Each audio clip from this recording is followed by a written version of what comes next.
The voicemail light blinked, just once. Michael hadn't even realized the machine still worked. It sat in the corner of the hallway table, coated in a fine layer of dust, next to a stack of unopened mail and a photo of his daughter that hadn't moved in 3 years. At first, he ignored it. Junk call, probably. A telemarketer. No one called the landline anymore. Still, something about the blinking light. It bothered him, like a pulse. Alive. Waiting. He pressed play without much thought. Static. Just static. Then, barely audible, a voice broke through. Dad? Michael froze. The word came soft, warped by distortion, as if it had passed through water or miles of cable. His hands trembled. That voice, it couldn't be. He replayed it. The message was short, less than 5 seconds. Static, then that one word. A word he hadn't heard in years, not in that tone, not with that voice. His knees weakened.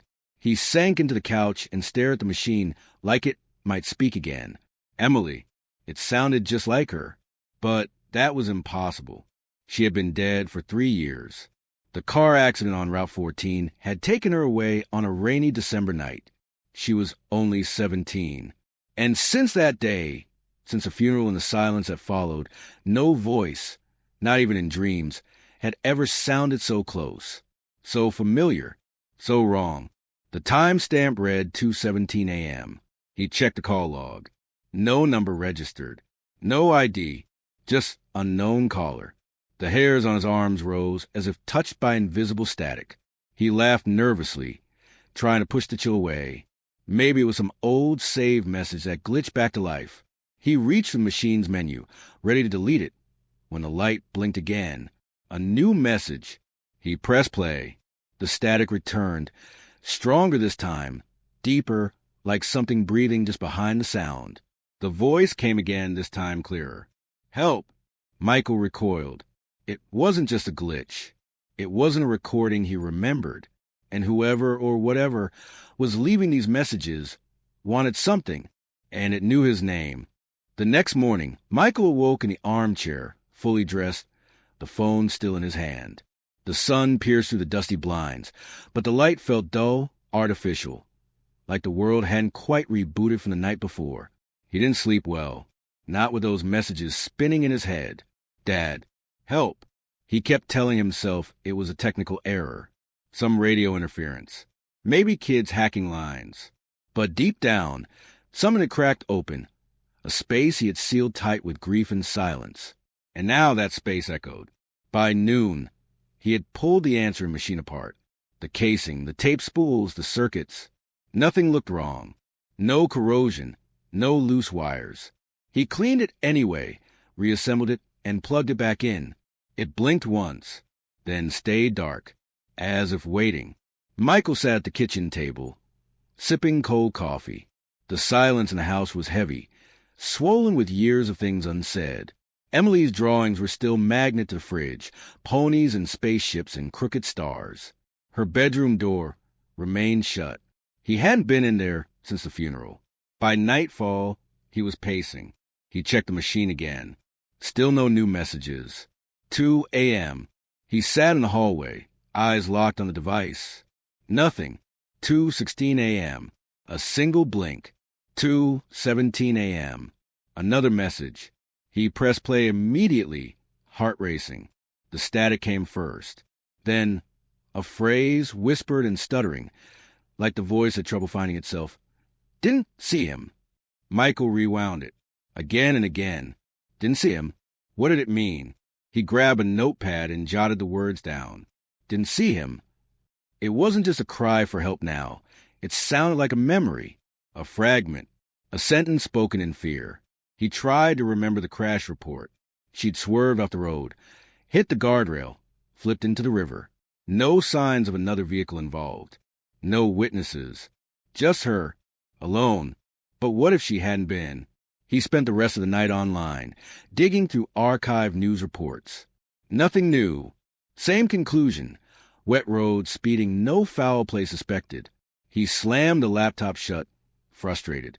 And then the machine blinked again. Another message. Less static now. I'm not alone. His breath caught. The voice was closer, less like a recording, more like someone there.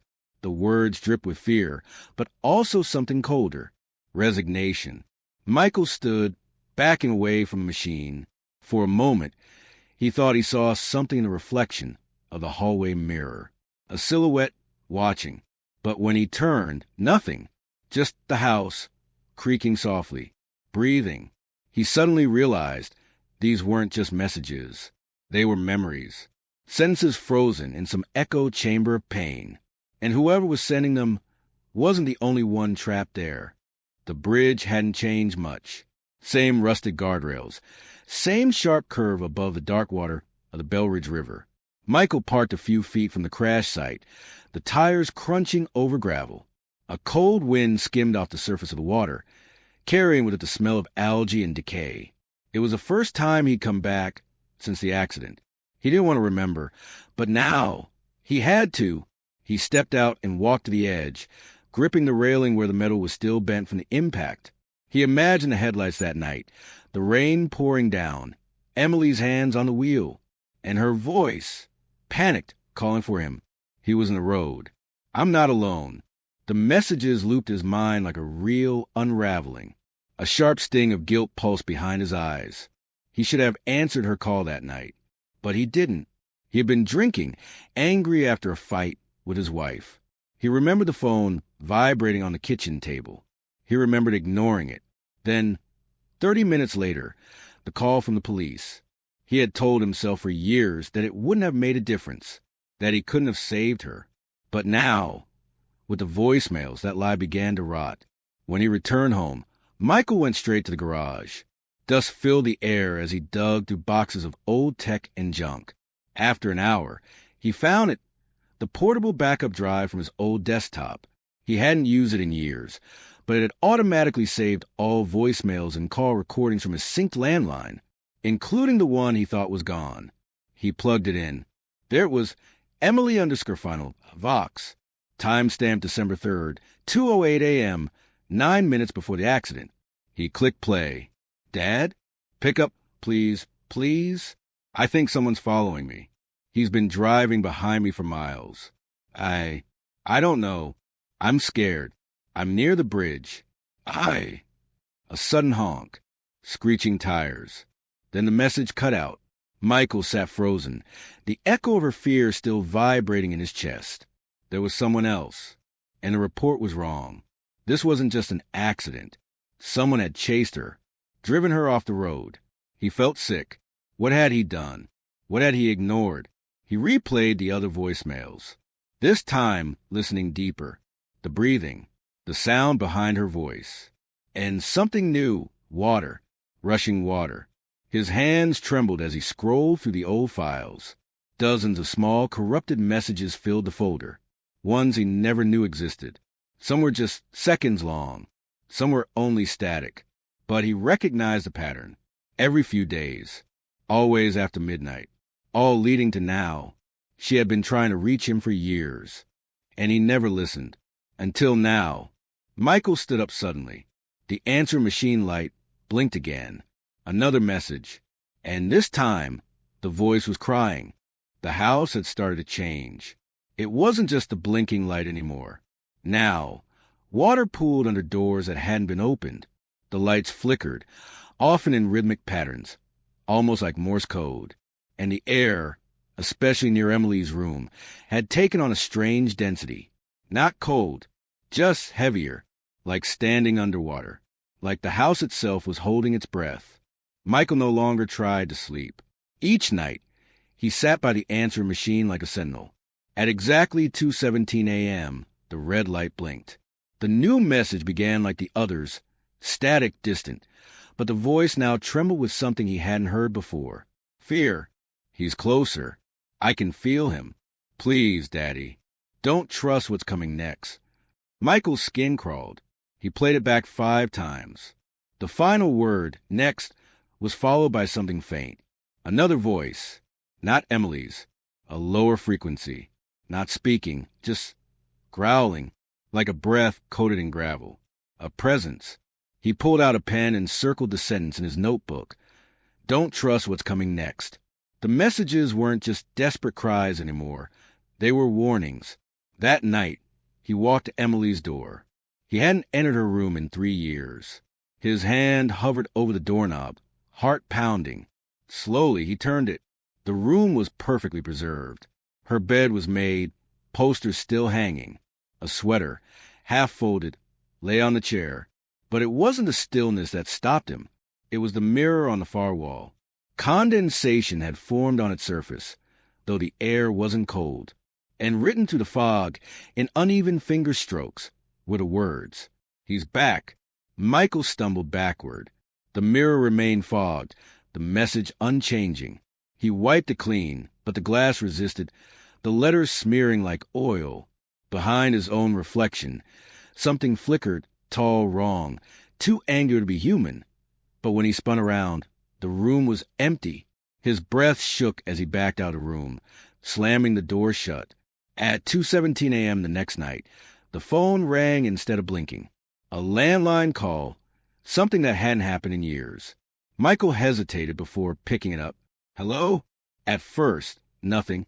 Then, Emily's voice, clear, calm, almost too calm. "It's not just me." Static. Then another voice layered beneath hers, like someone speaking through her mouth. "I see you now." The call disconnected. Michael dropped the phone. What if the messages weren't from Emily anymore? What if something had found a way to use her voice, to manipulate his grief and draw him in? He looked at the machine again. The light blinked. One more message. "Don't open the door." And then a knock. From inside the house. 3 soft taps. Then silence. Michael didn't move. He stared at the hallway mirror again. A shape stood behind him, still as death, watching, waiting. The knocking stopped, but the silence that followed felt louder. Michael stood frozen in the hallway, staring at the reflection. The figure behind him didn't move, yet he felt it pressing closer, like its presence carried weight. He turned quickly. Nothing. The space behind him was empty, but the air was heavy, suffocating, and the mirror remained darkened at the edges, warped slightly like old glass submerged in water. The answer machine blinked again. He didn't want to touch it, but his hand moved on its own. The message started with low humming, almost a lullaby, as if sung underwater. Then Emily's voice, distorted but unmistakable. "You have to see." "See what?"